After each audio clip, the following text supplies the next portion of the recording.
Toleransi adalah cermin dari Pancasila sebagai sistem filsafat, khususnya dalam sila pertama, ketuhanan yang Maha Esa, dan sila kedua, kemanusiaan yang bersih.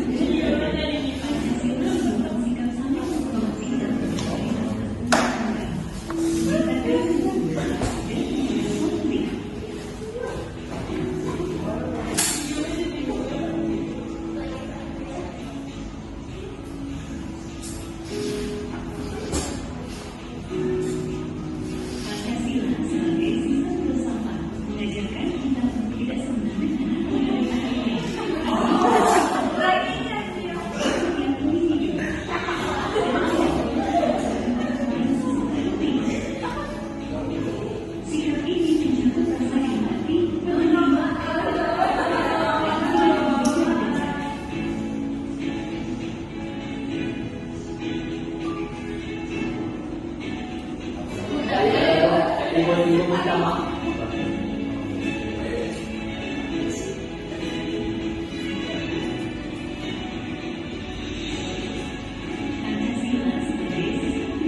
selanjutnya yaitu pemaparan materi mengenai materi Pancasila sebagai sistem filsafat yang akan disampaikan oleh moderator saya.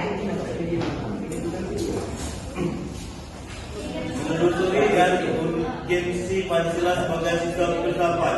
1. Pancasila sebagai sistem filsafat dapat menciptakan dan membangun alam pemikiran bangsa Indonesia yang memiliki akar nilai dan jati diri budaya bangsa Indonesia.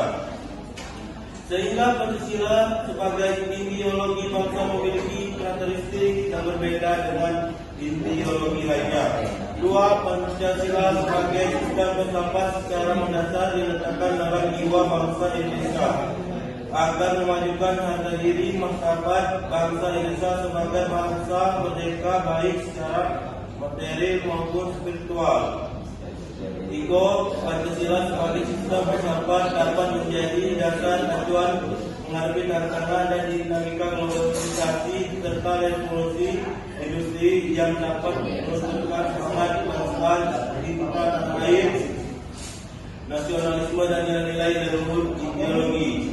4. Pancasila sebagai sistem filsafat dapat menjadi penopang yang kuat sebagai way of life untuk menjadi pedoman hidup, mengatur tata cara berpikir dan tingkah laku secara seimbang dan harmonis. Hal ini berperan untuk mengakal tingkat laku dan lemahnya mental seseorang. Tujuan Pancasila sebagai sistem filsafat. Filsafat Pancasila memiliki 5 tujuan yaitu sebagai berikut. 1. Menciptakan bangsa Indonesia yang taat kepada Tuhan Yang Maha Esa. 2. Menjadikan bangsa Indonesia yang tentram dan adil secara ekonomi maupun sosial. 3. Menjadikan bangsa Indonesia saling menghormati antar sesama dan menghargai hak asasi manusia. Menciptakan bangsa Indonesia yang menjunjung tinggi nilai demokrasi. 5. Menumbuhkan rasa nasionalisme pada bangsa Indonesia.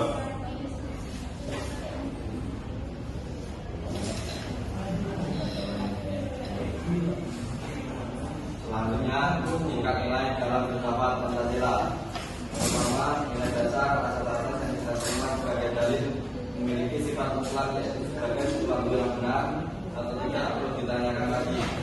Nilai dasar Pancasila mencakup nilai ketuhanan, nilai kemanusiaan, nilai persatuan, nilai kerakyatan, dan nilai keadilan. Yang kedua, nilai instrumental, nilai yang berbentuk norma sosial dan norma hukum terkristalisasi dalam peraturan dan mekanisme lembaga-lembaga negara. Tiga, nilai praktis merupakan nilai yang kita lakukan dalam kenyataan. Nilai ini merupakan bahan ujian apakah nilai dasar dan instrumental itu dalam masyarakat. Selanjutnya, contoh Pancasila sebagai sistem filsafat. Yang pertama, menaati peraturan lalu lintas. Kedua, membantu kemajuan usaha. Ketiga, toleransi antar umat beragama. Keempat, partisipasi dalam musyawarah. Kelima, menghargai hak asasi manusia. Dan yang terakhir, menjaga persatuan dan kesatuan bangsa. Baiklah, itulah tadi pemaparan materi dari kelompok 5. Sesi yang selanjutnya yaitu sesi tanya jawab. Satu sesi dengan 3 pertanyaan. Dari kelompok 5. Sesi yang selanjutnya yaitu sesi tanya jawab. Satu sesi dengan 3 pertanyaan. Silakan kepada rekan-rekan yang ingin bertanya. Sindi Elisa.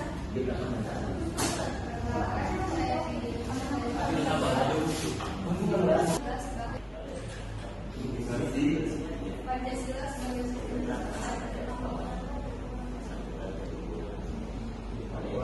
terhadap kehidupan bermasyarakat yang bermasyarakat dan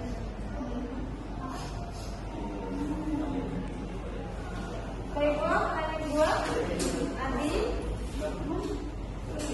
Perkenalkan, kami dari kelompok 1. Baik, yang saya tanyakan, apa tantangan penerapan Pancasila? Pelan-pelan, apa tantangan penerapan Pancasila Pancasila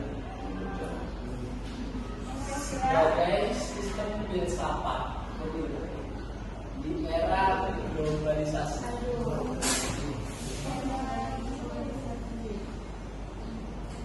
Baik, terima kasih. Baik, pertanyaan terakhir Octaviani. Jika Pancasila adalah sistem filsafat terbuka, bagaimana mekanisme penyesuaian nilai-nilainya dalam menghadapi perkembangan zaman tanpa kehilangan jati dirinya sebagai ideologi bangsa?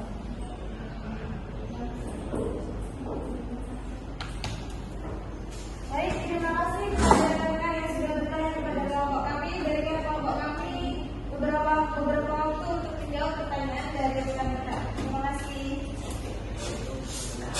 Baiklah, di sini rekan-rekan dari tim pertama akan menjawab pertanyaan dari tim Saudari Sindi Elisa. Apa yang dikasih Pancasila sebagai filsafat terhadap kehidupan bermasyarakat dan bernegara? Pancasila sebagai filsafat bangsa Indonesia memiliki beberapa makna dan fungsi penting dalam kehidupan bermasyarakat dan bernegara, antara lain: 1. Landasan filosofi. Pancasila menjadi landasan filosofi bagi negara Indonesia, yang berarti bahwa nilai-nilai dan prinsip yang terkandung di dalamnya menjadi acuan dan mengatur dan mengelola kehidupan bermasyarakat dan bernegara. 2. Sumber nilai dan moral.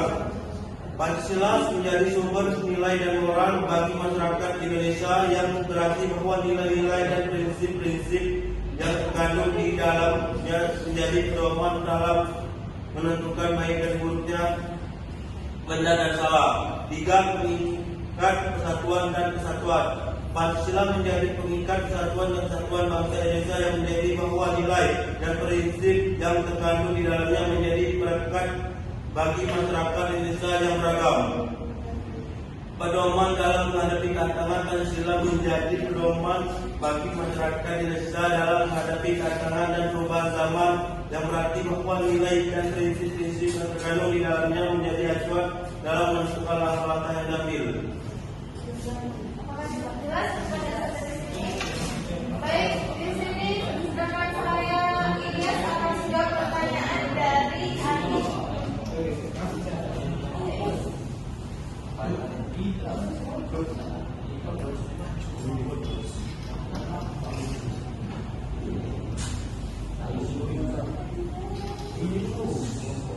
Baik, saya akan menjawab pertanyaan dari saudara Adi. Tantangan penerapan Pancasila sebagai sistem filsafat di era globalisasi meliputi pengaruh ideologi asing, minimnya pemahaman